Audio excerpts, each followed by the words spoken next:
Oh, hello. Well, greetings, fellow slingers. Welcome back to Roll the Hard 20 podcast. It is I, your trusted DM, Brian, welcoming you back once again to our Sinister Secret of Saltmarsh sessions. But before I suggest that everyone warm up their dice and top off their glass, I got a few announcements to make. Yeah, you caught me in the middle of drinking an ice cold one,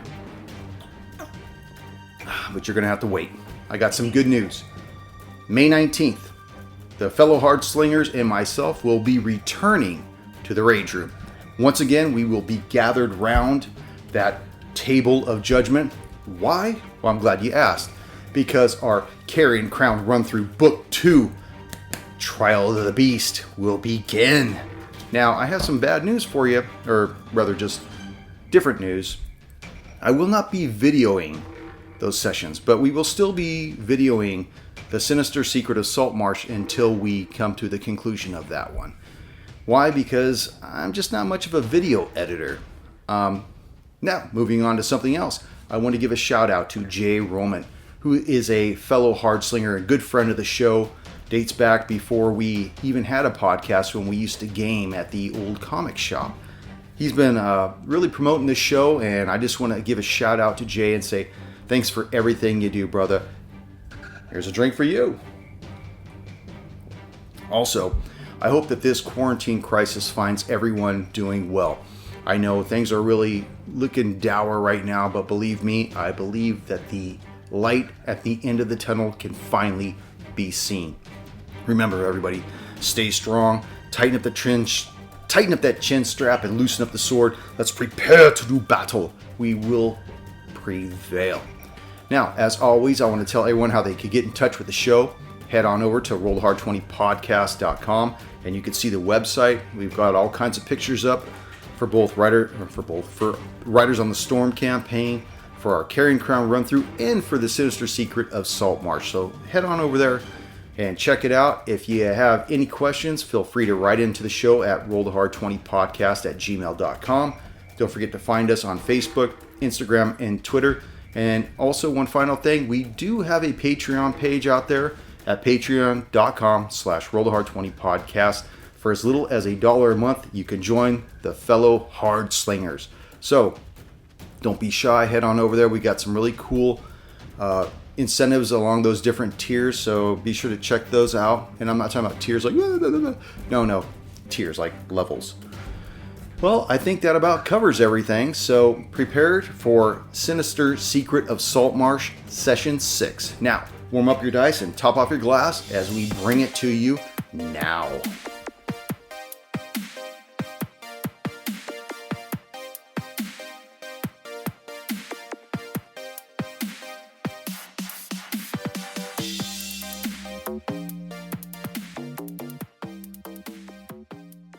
I am ready. Actually, let me silence my cell phone. I don't want to pull a Brian. Yeah. Or a Junior. Either or. Come on. Greetings, fellow slingers. I'm ready. Well, I silenced my phone. you better shut up, man. I'm leaving this now. Let's just talk for a little bit more. I don't see what the problem is. I You're got already it. late. Junior's going to get upset. He's already late. Greetings, fellow slingers. Welcome back to Roll the Hard 20 podcast. It is I, your trusted hard slinger, Brian. And sitting beside me, because he doesn't know his calendar, his fellow hard slinger, Nick. Yep. I have the fellow hard slinger, Junior, who is our technical expert, and our untrustworthy, inadequate DM who can't even operate Skype. All right. I am disconnecting from the call. Mute hard slinger 1 and 2. All right. Let's jump into it, man. Let's not kill any more time. So let's go straight to the recap. So our 3 adventurers finally crossed paths with Sam Belay. Sam Belay was pretty eager to make a deal with the adventurers, but in addition to crossing paths, they seem to be much more concerned with crossing swords, and attacked Sam Belay and his fellow bandits. After a close contest, the adventurers succumbed to Sam Belay and his spells, making a deal with Sambalay. Alanon had agreed to help Sambalay in a good old-fashioned double cross against the smuggler ship that was coming in the following night. So after a long rest, the adventurers are now ready to board the ship, and at nightfall, a ship has come, not too close, but a little bit off from the coast in which they are resting, and has sent out a signal, and the Morse code for this would be dash dot dot dot. That brings us into where we are now. So, how does everyone react to this? Are you guys looking to someone else for guidance? Yeah. Decoding the Morse code, Alanon actually knows what it is, or thinks he knows what it is, and it's weird that he just gave just a letter. Fair enough. Do you relay that information to anyone? What do you do with that knowledge? I'll tell everyone else there, just in secret, keeping it from Sambalay. Yeah, I'd be like, I don't know what the secret code was, but he just told him B. B, like everybody be cool or just be mellow? Just B. I don't know if it's code for something. All Out of right. personal curiosity, are you the only one that looked that up? I looked it up too, but I just saw a letter. I was like, what the fuck is this? In my defense, I was pretty tore up when we left last week. He thought it was like dash Totally dash forgot. dot dot. I do still have the dashes though, right there. Well, you got it right, man. There you go. Okay, so you are all muttering amongst yourselves. Sambalay instead makes a beeline to the small, like, jolly boat in front of you guys and digs through it and pulls out a bullseye lantern and a parchment. And then he quickly looks at the parchment, starts filling with the bullseye lantern. He initially turns it on. It's like pointing at him. He has to turn it off, turn around the other way, and then he then sends a signal over to the boat, and it is dot dash dot dash.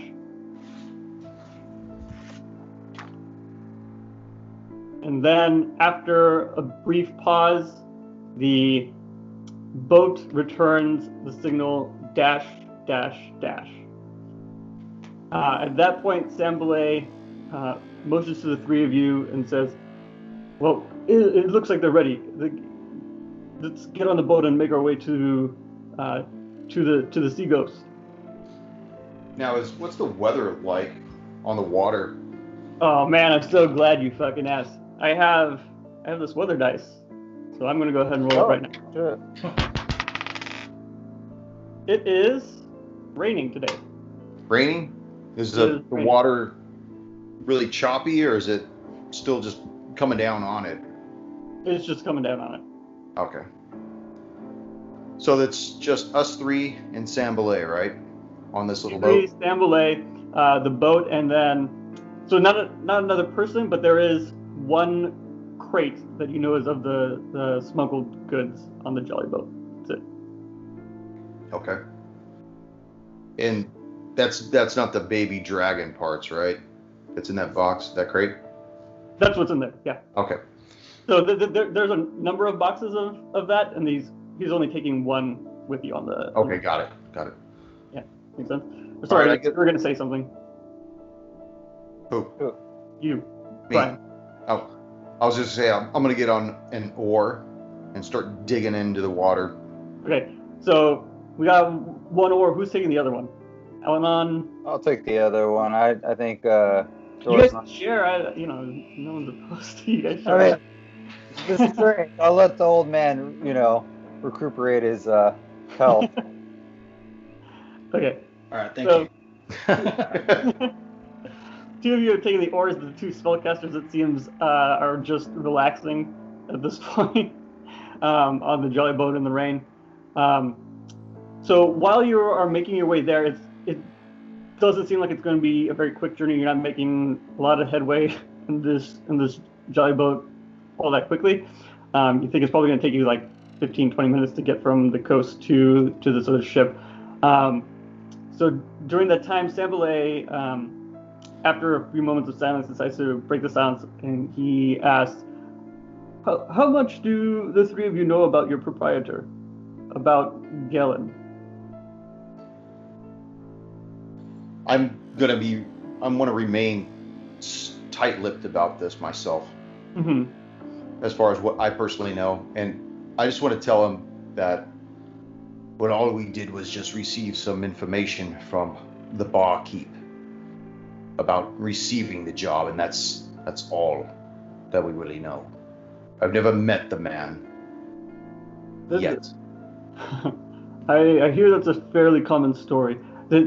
Is there anything that you have? I'm concerned that, of course, that Galen has convinced the smugglers to turn against me. I was wondering if you had any information on him that I could use to kind of confirm that assumption when we're on the ship, if there's anything I could find or recognize of that nature. What is it you're looking for? How we contacted him, or what is it you're looking for? If you had any leads as to how I would know that he's somehow influenced members of the ship or influenced anyone else. Be on the lookout for if anybody holds a left hand to the left eye with two fingers. Just be on the lookout for that. It seems to be the signal. Okay. I will be on the lookout for that. Now, I ask all of you to do the same. I've never met this man Galen before. Have you? No, certainly not. We're more like pen pals. Do you know what he looks like? No, I've never seen him. I've never heard what he looks like. Well, if you hear that he's on board, I would appreciate it if you would let me know immediately. I have a personal score to settle with this man. That would be no problem. I intend to rally as many people as I can if I were to find him on this.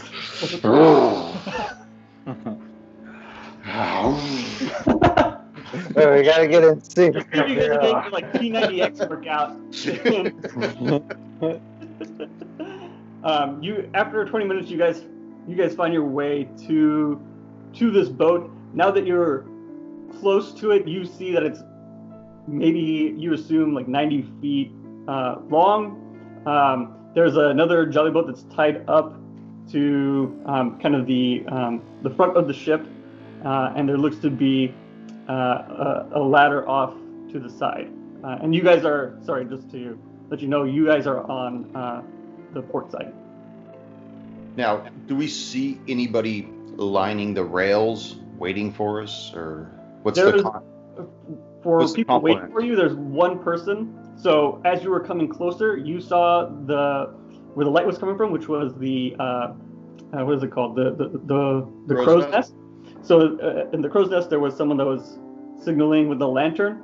About halfway to your journey to the boat, you saw someone leave from the crow's nest and come down. And you assume that's the person that's right now standing next to the ladder waiting for you. Okay. Attack! So right now he's just standing there waiting for you. The ladder is down. He's got a lantern out there. He's not really saying anything or anything, but it looks like he's waiting for you.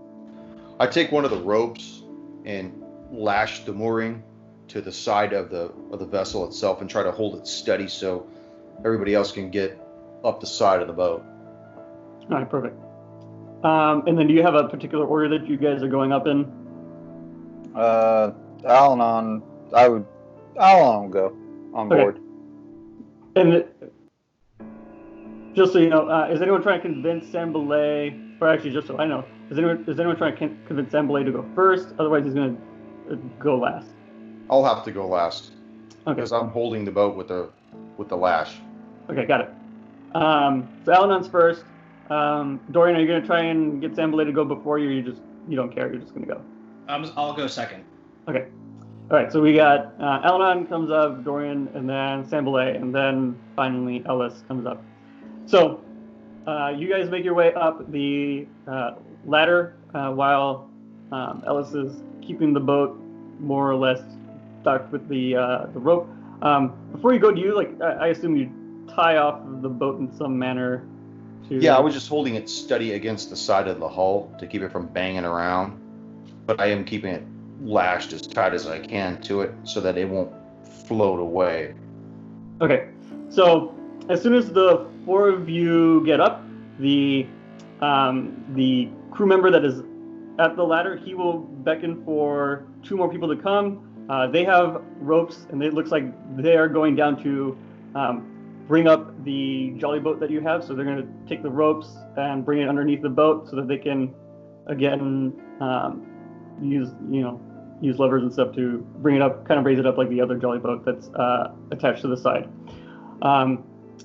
And so as you for standing there, again, the crew member with the lantern is going to slowly take the lantern. He's going to raise it to everyone's faces, and he's going to say, "Welcome back, Sambalay. Who are these three? I haven't seen these three amongst your ranks. What happened to Luke, Owen, Michael?" And Sambalay is just he's going to whisper something into the crew member's ear, and then he will lock eyes with someone on the upper deck. It's going to be hard to see for you three exactly what he looks like, but he's also dressed in robes and he has a staff. Sambalay's looking at him, or the Sambalay. deckhand? Okay. And he will step back, and then he again will look at the three of you, raise the lanterns to the three of you, and say, "Well, welcome to the Sea Ghost." And then he will leave and return to make his way back to the crow's nest. So to give you a quick description of the crow's nest, it's obviously a large post. The sides of it are effectively all walled. It's like 3-foot-high walls, and the path into it is a 4x4, 2x2 square hatch in which a ladder comes out. All right, and now it's been a while since I got to give a cool blurb, so I'm going to give you the blurb for the main deck. All right, though the light is dim at best, you can see details of the ship's main deck. In the center forward of the mast, a jolly boat is lashed to the deck with ropes. Aft of the mast is a hatch to the below decks area, and a rope ladder climbing to the crow's nest above. Two human figures lean against the rail mid-deck, staring towards the coast.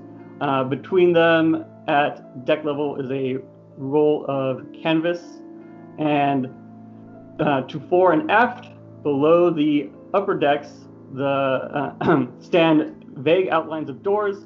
You can also see ladders that lead to the upper decks, the aft one on the port side and forward one on the starboard. Okay.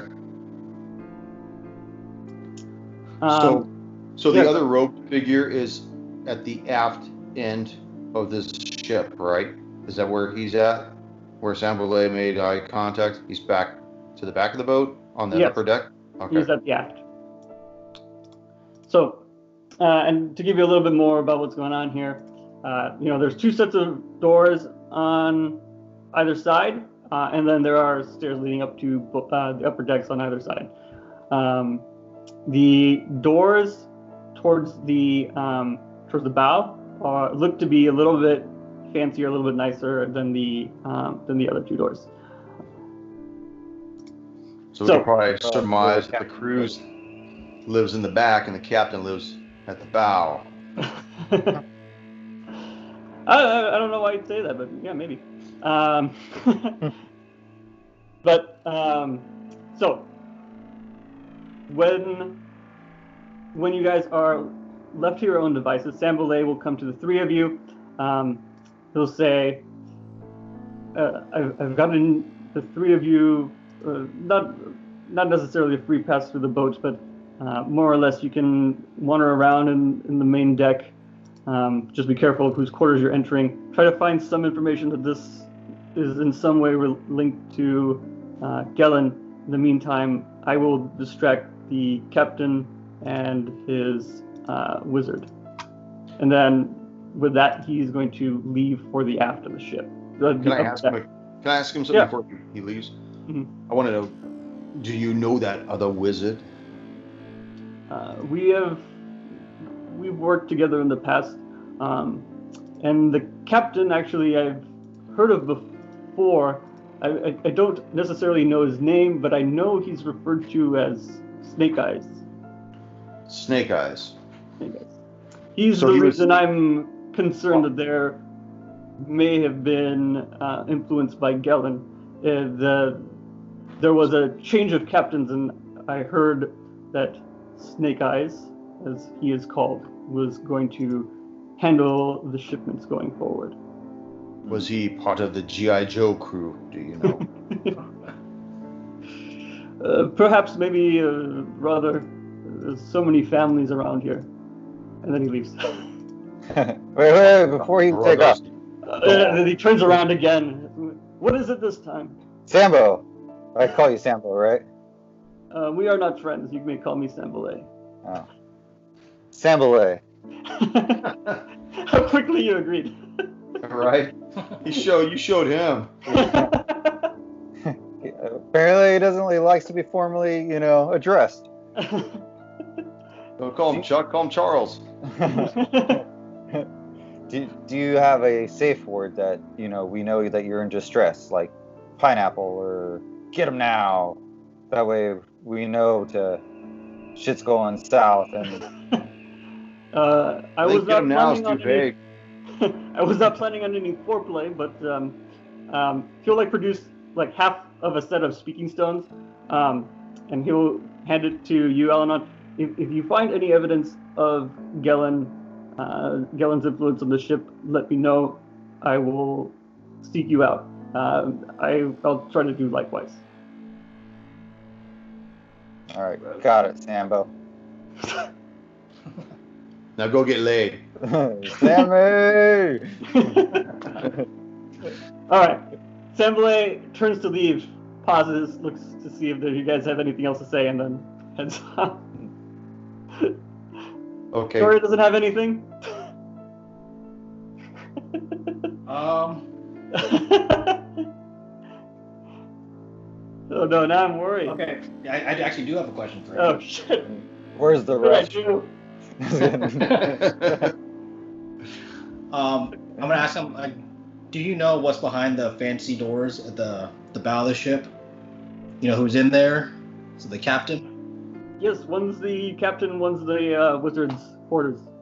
Can't necessarily say which is which. I haven't been on this ship too often. Okay. Well, we should probably check out the aft suites. Yeah, sweet. Which I Well, have. So the aft has the two. The aft has the two less descript doors. Oh, and sorry, just to give a correction here.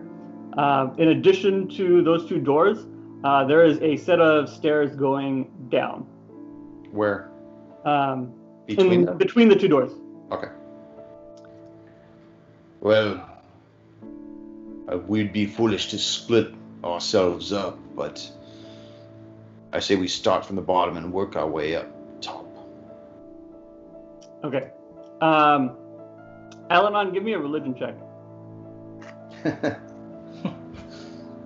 Come on, Paladin. All right.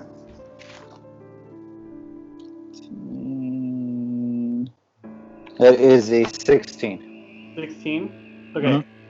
So when the three of you make your way towards the door, the aft of the boat, and the doors and the staircase, you can't help but reminisce about the fact that you were kind of waiting for your god to point you towards your quest. You've been taking jobs, this whole time, and you still haven't really gotten the signal. But no one's nodded to you.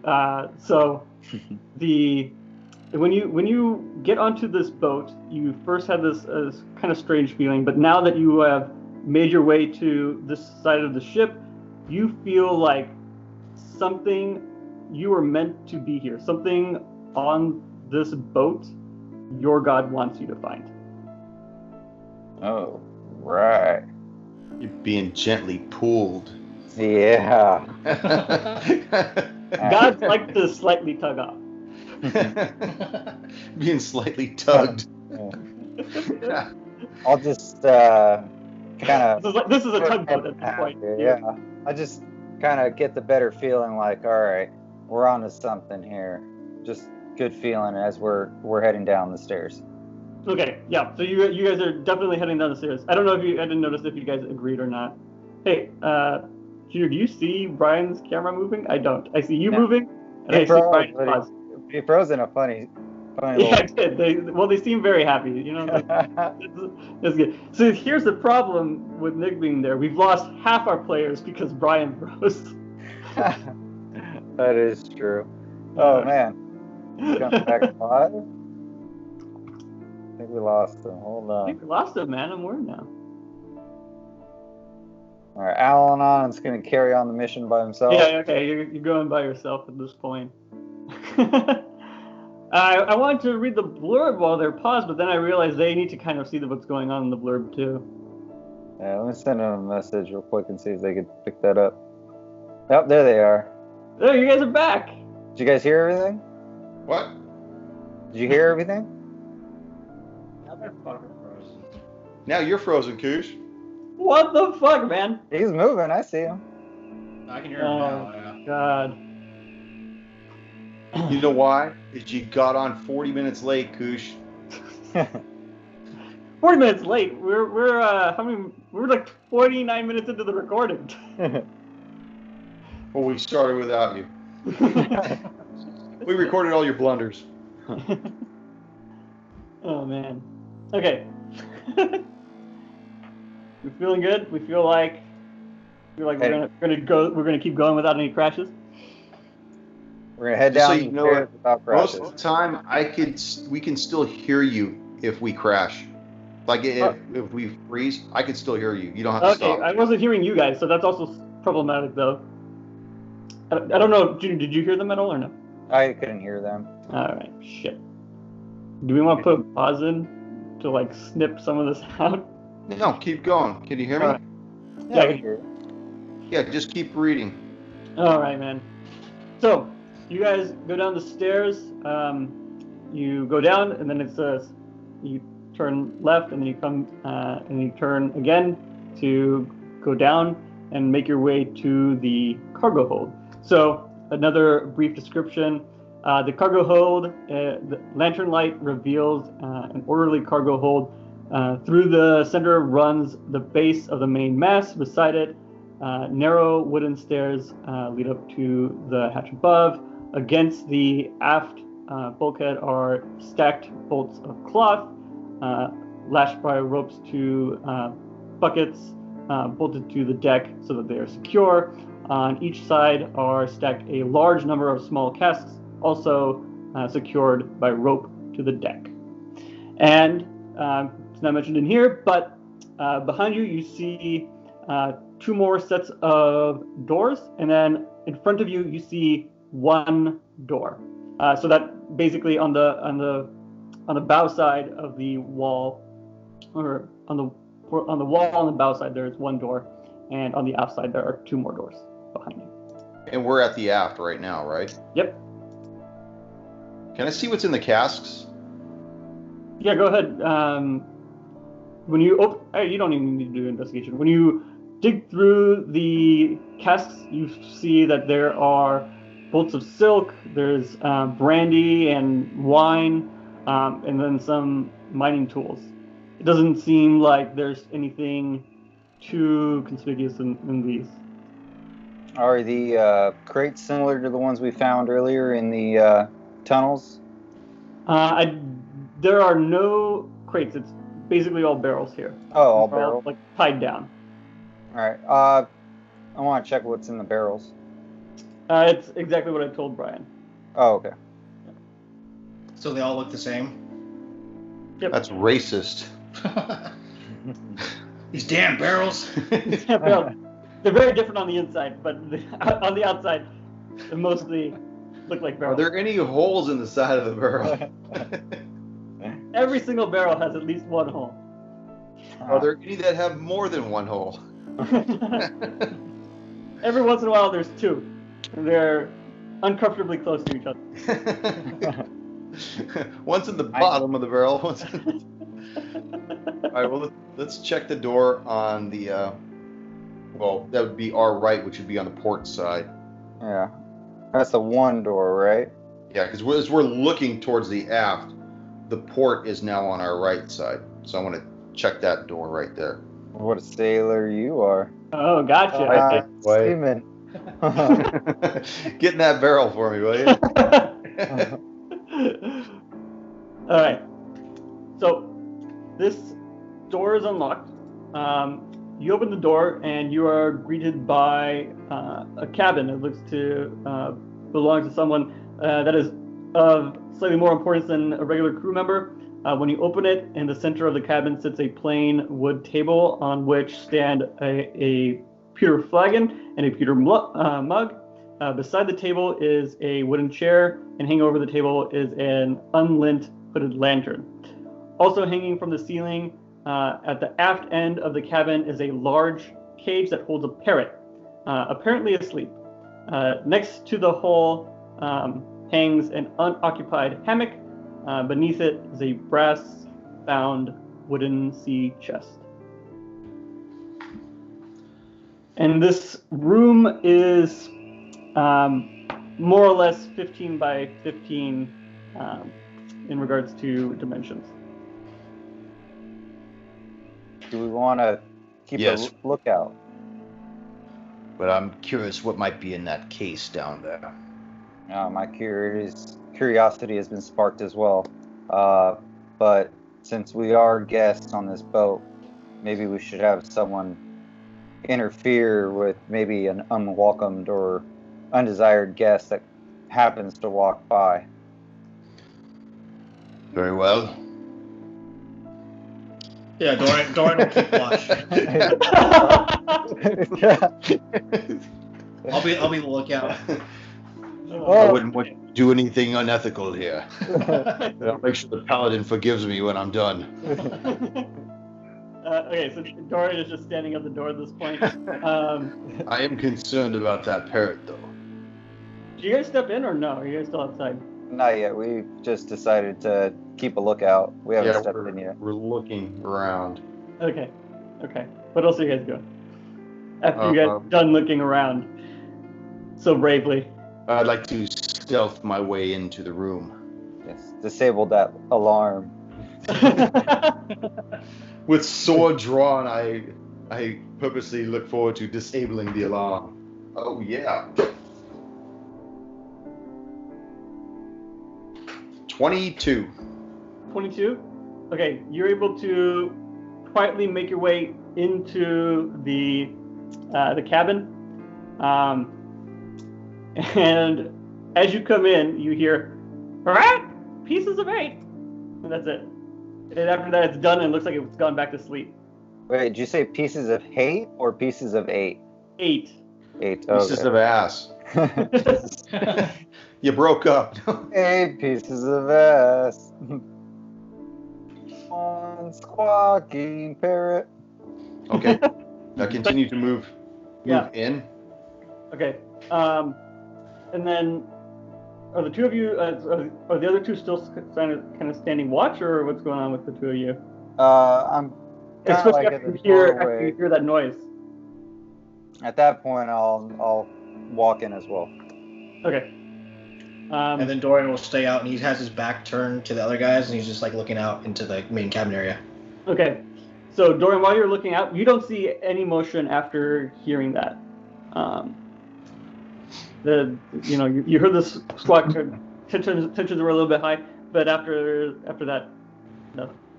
Go. Okay, so Alanon and Ellis, you guys are now in the room. What would you guys like to do while you're in there? I want to get a little closer to that chest and see if it's unlocked. I want to check it for traps first, though. All right, go ahead, check for traps. Would that be Dex or sleight of hand? To check for traps, you can use perception or investigation. Okay, 18. 18. Don't find any traps. Okay. Is it locked? Can I tell if It it's is locked? locked. So in your investigation, you find that it's locked, but it's not trapped. Will you forgive me if I attempt to unlock this lock? Alanon, Go for it. forgive me, for I have sinned. And I want to try. I was waiting for that. I'm going to try to pick the lock. Oh, even better. That's what do you want me to roll with that? Sleight of hand on that? Thieves' tools. I think we just mentioned that you had proficiency in Thieves' tools, so it's Dex plus proficiency. Okay. 3, 2, so it's 5. 23. 23. Yeah. All right, perfect. So you manage to wiggle around with your Thieves' tools, and you're able to unlock it. When you open it up, you find 200 silver pieces, a spear, a dagger, and the remains of a crossbow. You have a crossbow? Yeah. What part of the crossbow? It is basically just so it's everything but the bow part. Okay. So it's, I wanna most of the take that- mechanisms are there and stuff, but you don't have any of the nice bow stuff to actually make it fire. Okay, well, I'll grab the crossbow piece, and I Okay. want to see what it feels like, because I have a crossbow as well, and I just want to, because I'm familiar with them, I want to see if it feels different or anything, other than the bow being gone off it, like. It feels, so one thing, it feels like it is smoother and more polished, like someone has been taking very good care of it, and it also feels a little bit heftier than yours. What do you think? I don't know if I'm ready to take anything that we can't account for. I don't know how long this trip is going to be. We're here to find information. I mean, this isn't information, this is just junk. I'm here for a completely different reason right now. I would say just put it back if you don't feel comfortable, and we'll continue on. You said there was what else was in the room? Sorry, there was There's another- a pewter mug, pewter flagon. There's a table, a hooded lantern, a hammock, and then below the hammock was the chest. All right, let me go back by the table and investigate what's on the table. And does he have any drawers at his desk, or is it just like a plain like picnic table? It is like a plain, like a coffee table or dining table kind of thing. So there's no drawers, nothing that he can hide in there. Yeah, go ahead and roll investigation. All right. In the meantime, I need Ellis and Dorian to roll perception. And then, sorry, what did you get on your investigation? Shit. 14. 14. All right. Can't see if that's a 5 or a 6. 9. What did Dorian get? 19. 19. Okay, weirdly enough. So, Ellis, you don't really notice or hear anything. Alanon, you're busy investigating the table, and you don't really find anything of value there other than the pewter mug, or sorry, I said pewter flagon and pewter mug. But, Dorian, you've had your eyes and ears on the lookout this entire time, and behind you, from inside the room, you hear someone calling out for help in Elvish. It's the faintest noise. Okay, as I hear that, kind of just turn around real quick, like, do you guys hear that? What do you hear, Dorian? Someone just asked for help. They're speaking Elvish. I don't speak Elvish, but I believe you. I don't know. I haven't had much time. Is it deeper in the ship? It sounded like it came from somewhere in the room or somewhere close to this room. In our room, he hears it. Yep. I would like to, perhaps under the chest, maybe. I want to put my ear to the floor. Tell me where you hear it, Dorian. Kind of look around, listen around. Go ahead and roll with advantage.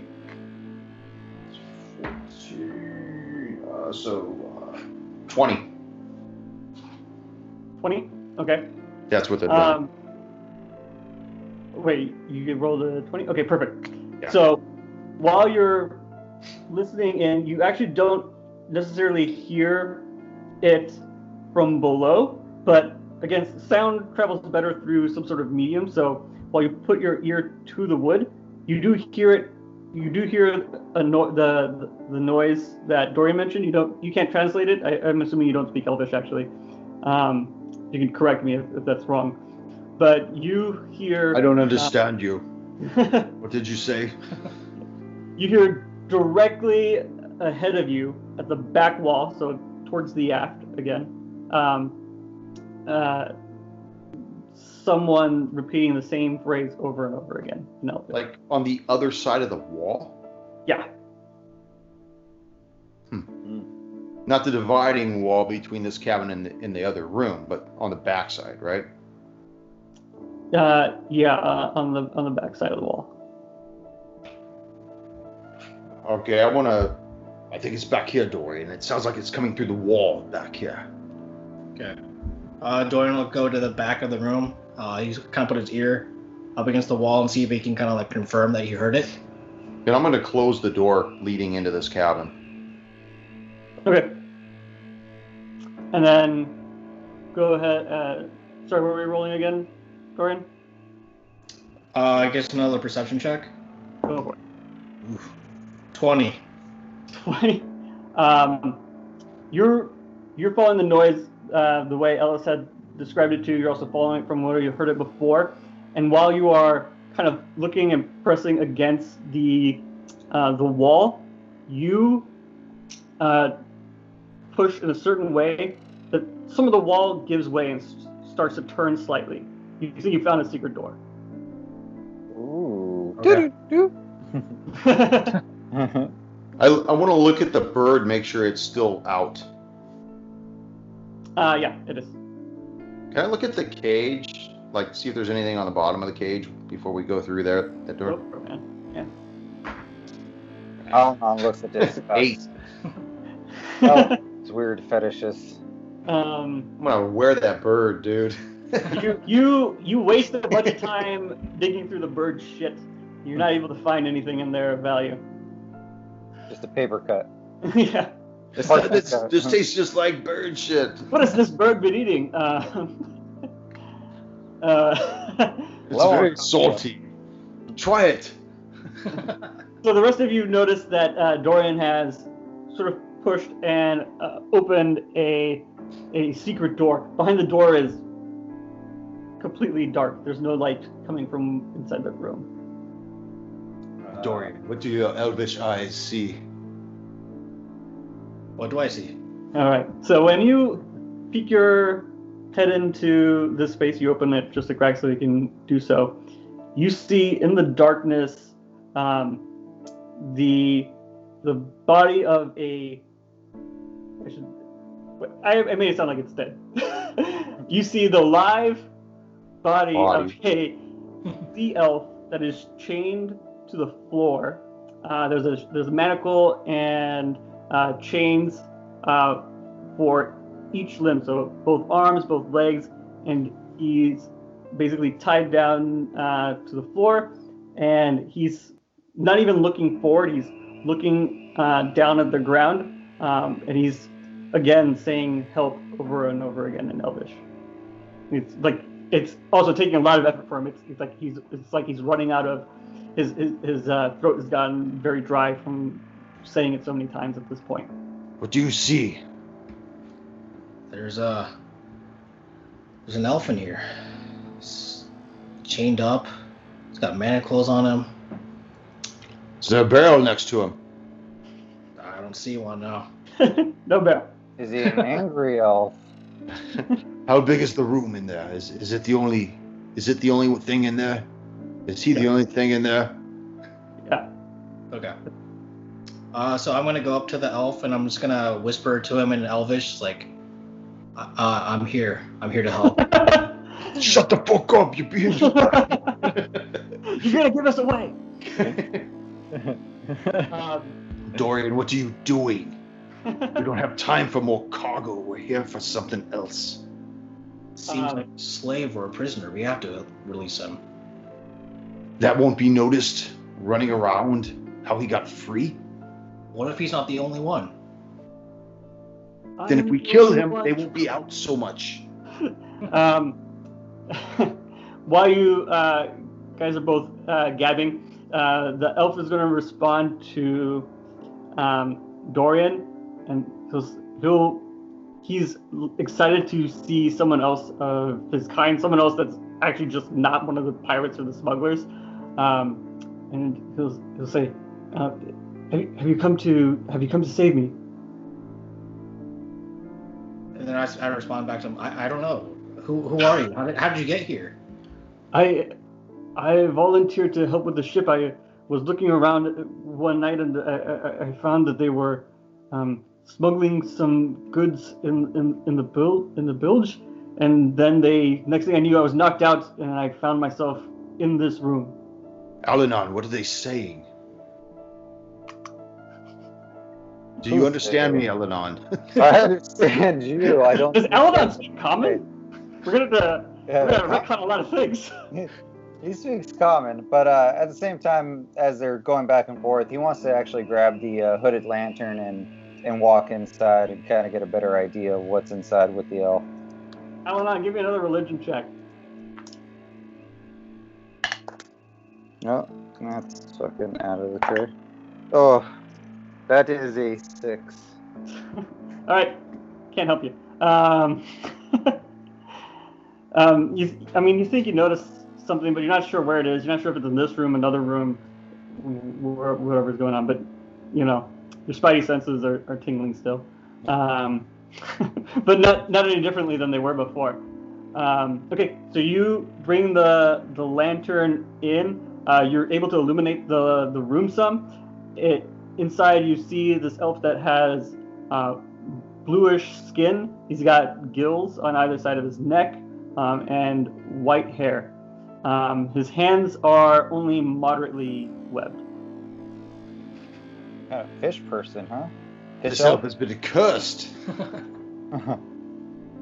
At that point, seeing him, I would assume dehydrated, I actually want to give him some water. All right.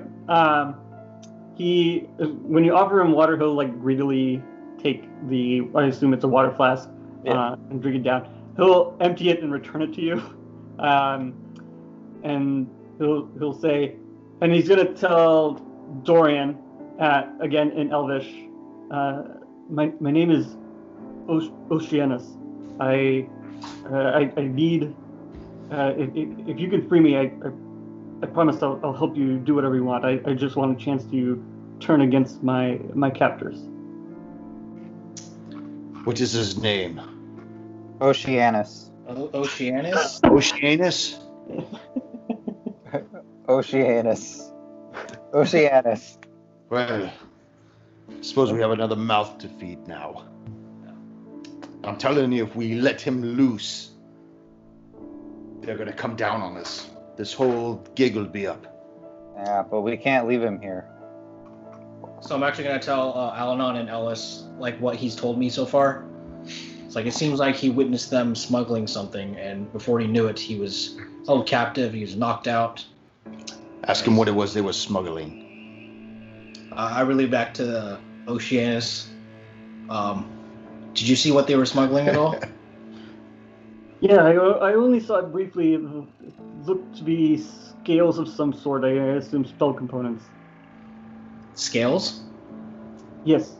I don't know what necessarily. I only saw a few scales before something struck me in the back of the head. Did they look like these? And he flexes his arm. They were drug scales, idiot. I thought the other kind of scales. Assuming that information is relayed to him, is like if you are speaking in regards to scales that you find on a creature as opposed to weights and balances, yes, that is what they were like. Which one? Scales that are like those of a person or creature of some sort. Told you. That's why I had to flex. Maybe he changed his mind because he saw that. So, Should we free him? I say no. I say let him be. You can unchain him, but tell him we'll be back for him. At least he knows the boat, though. Well, that's fine, but we could be on this boat for days. And we can have this guy, blue skin, white hair, webbed feet, running around. I think he might know his way about around the boat. I mean, he did work with them for a while before seeing what he probably shouldn't have. I just don't think it's a wise choice until we get to Galen. That is all that matters to me. If we set him free and let him loose, at least that way they could probably consider it that he freed himself. I mean, the chains. How did he free himself with chains? Did he chew them off? Logistically. That's for them to figure out, not us. Well, tell him to at least hide his eyes and count to 100 and we'll go hide. Alright, well, Al-Anon, speaking to the third person. You can do that, man. Yeah. I do that all the time. I don't see any keys around here. At least try to pick his lock. Very well. I attempt his lock. 9. All right. You're not trying very hard, and you're not able to unlock his shackles. Encourage me better. You can do this, little buddy. I got faith in you. 10. Really don't want Was to that go. when you rolled on the dice, or was that when I you got rolled a total? 4 the first time and a 5 right now. Oh my god, So no. with my dex and proficiency, it's +5. So it was 9 the first time and 10 the second No, time. you don't do it.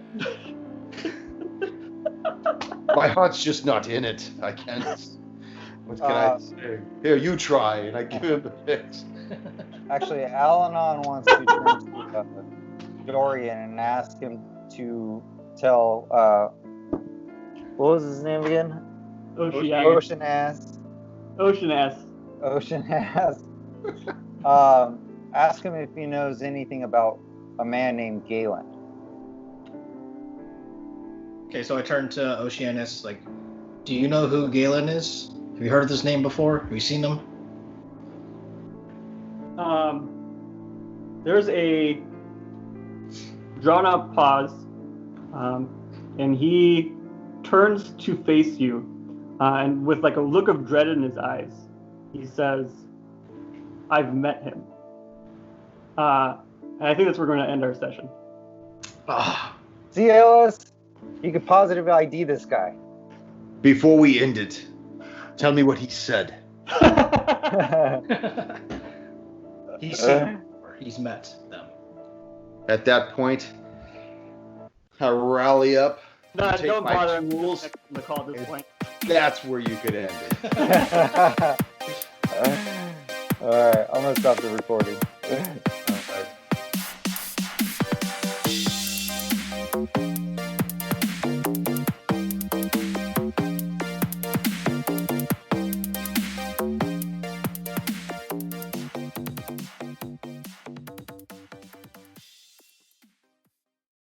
Thank you for joining us once again on Roll the Hard 20 podcast. Remember, you can find us and subscribe to us on iTunes, Google Play, Stitcher, Spotify, and iHeart Radio. And if you like what you're hearing, please leave us that 5-star review. You could also contact the show directly at rollthehard20podcast@gmail.com or head on over to the website at rollthehard20podcast.com.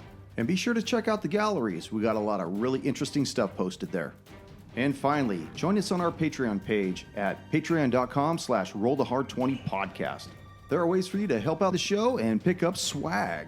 So until next session, keep your dice warm and your glass full as you roll those hard 20s.